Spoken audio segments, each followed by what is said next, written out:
Hello and welcome to another session in English language, and today our focus is on structure, where we look at conditional clauses and complex sentences. Then we'll also take a register on publishing, and lastly we'll look at speech writing. And before all of that, let us review the previous lesson. Welcome back. Like I said, today our focus is on an important aspect of English, which is structure. So today our focus is on conditional clauses, complex sentences. So what is a conditional clause? Right? The conditional clause is any clause that has the conjunction if.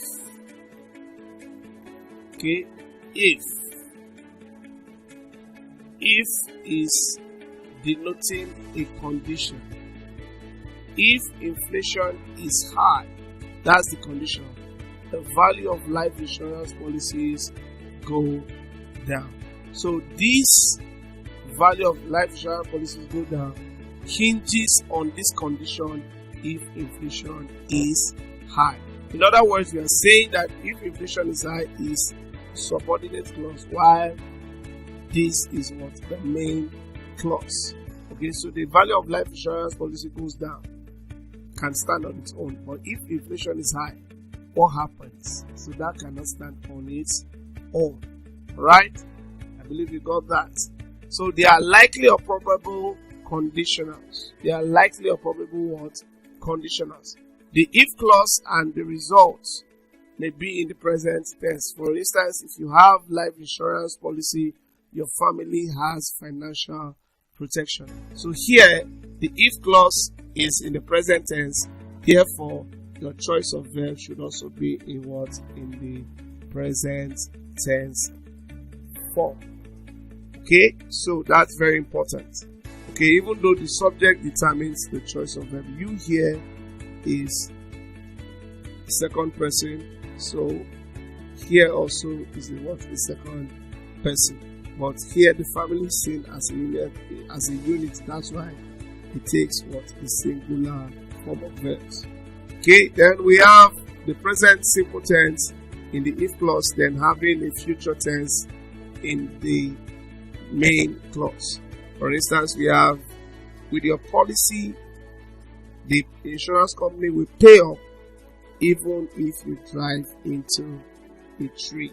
With your policy, the insurance company will pay up even if you drive into a tree. So if we look at this analytically, we'll see that even if you drive into a tree is the subordinate clause. Is the subordinate clause. Alright? While the others are what? The main or principal clause. Then we have the unlikely or remote conditional, which is what? If plus would. If you left the keys in the car and if it were stolen, the insurance company would have probably not paid you. So you can see if with what? The past tense. It will always go with would and not will.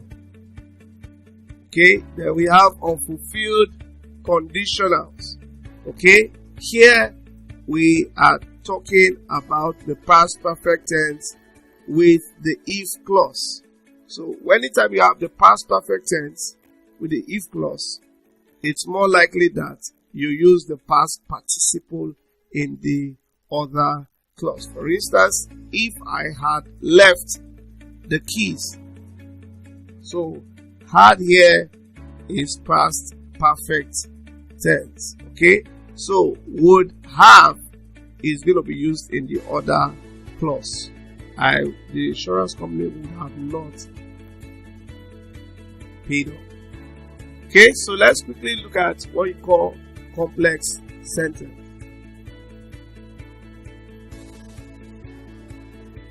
Now, the complex sentence is a type of sentence structure that consists of one main clause and one or more subordinate clause.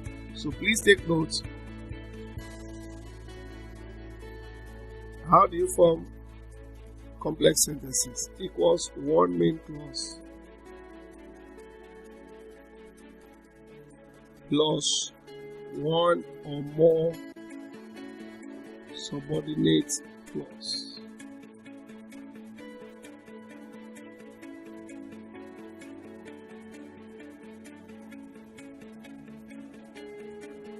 That's how we form complex sentences. Okay? So the main clause, remember, would always stand alone, but the subordinate clause relies on the word main clause. Right? So let's look at these examples. If I were your father, I would punish you. Now, this is the subordinate clause. If I were your father is hinging on I would punish you can stand alone. Okay, so that's the main clause. Then, whenever it rains, I do not go to work. Okay, main clause is I don't go to work. Then, whenever it rains is the subordinate clause. So that's how we form complex sentences. That's how we form complex sentences. So let's move on to another important aspect, and that is vocabulary on publishing. Vocabulary on publishing. What does it mean to publish? To publish means to prepare and print books, magazines, CDs, and still make them available for sales. Okay?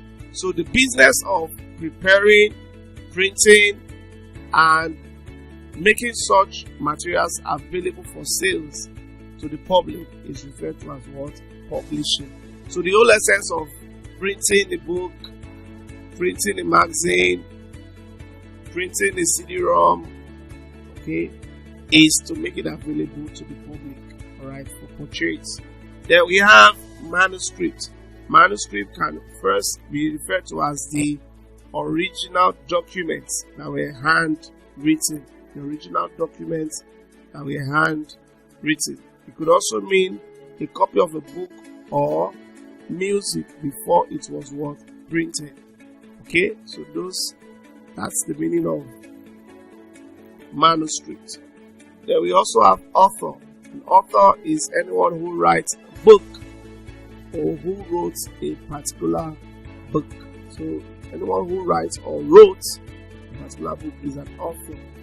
Right? Then we have edition. Edition here refers to the form or number of copies, okay, that has been produced. Okay, the number or form of copies that has been produced of a book, magazine, or a newspaper. Then we have revised edition. It shows that new ideas have been included or old or obsolete ideas have been eliminated. That's when you revise a particular edition. Then we have hardback, or what you call paperback.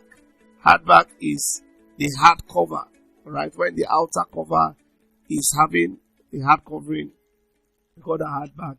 Then when it's a light outer covering, we call that a paperback. Okay? Then we have review. Review is simply an examination of something, okay, with the intention of changing it if necessary. So, whenever you examine a thing, okay, and your intention is to change it if need be, then that is what we refer to as review. Okay, then we have also what you call copyright.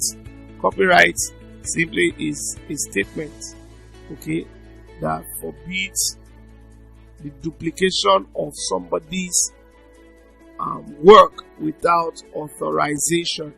The duplication of an author's work without duplication is known as what? Copyright. So you can hold publication rights.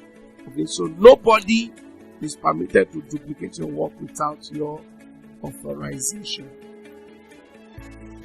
So then we look at speech writing. Speech writing. Now we know that writing a speech is an integral part of English language. And generally, though it's not a popular topic in exams, but you have to know how to write speeches. Okay?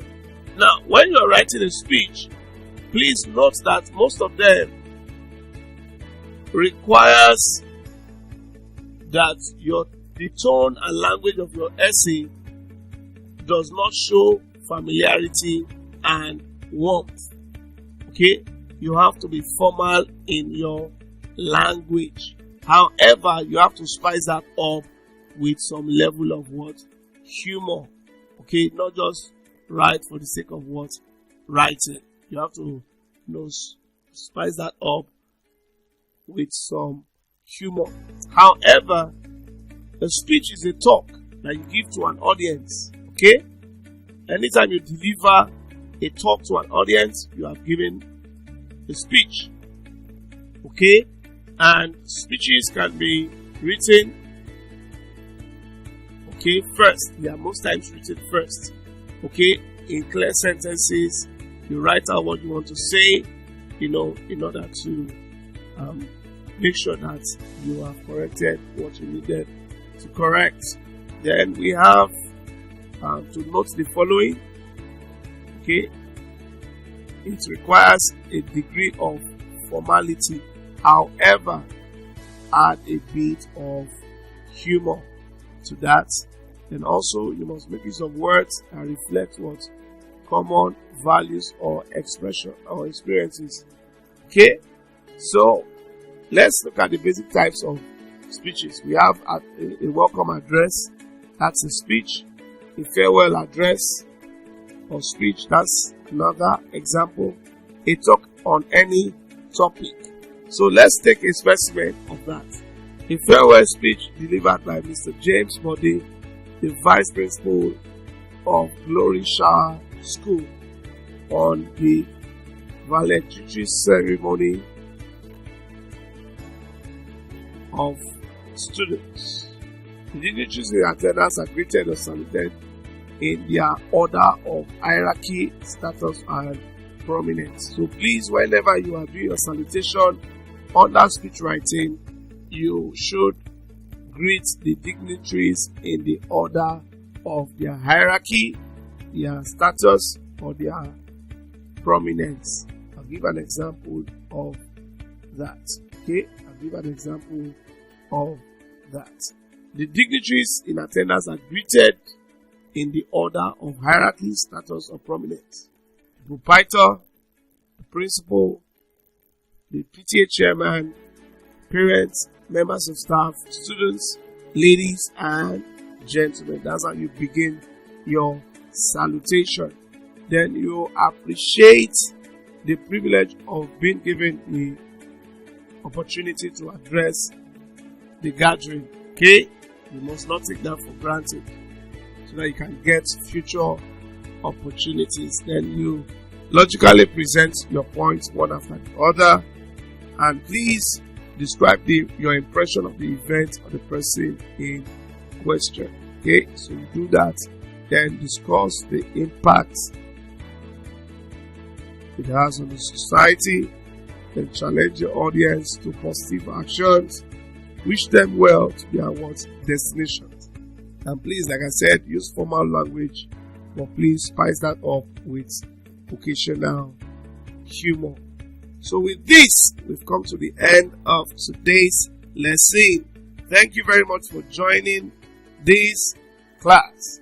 To refresh your memory and recall all that was taught in this lesson, I would encourage and love that you take the test that would appear next on your screen.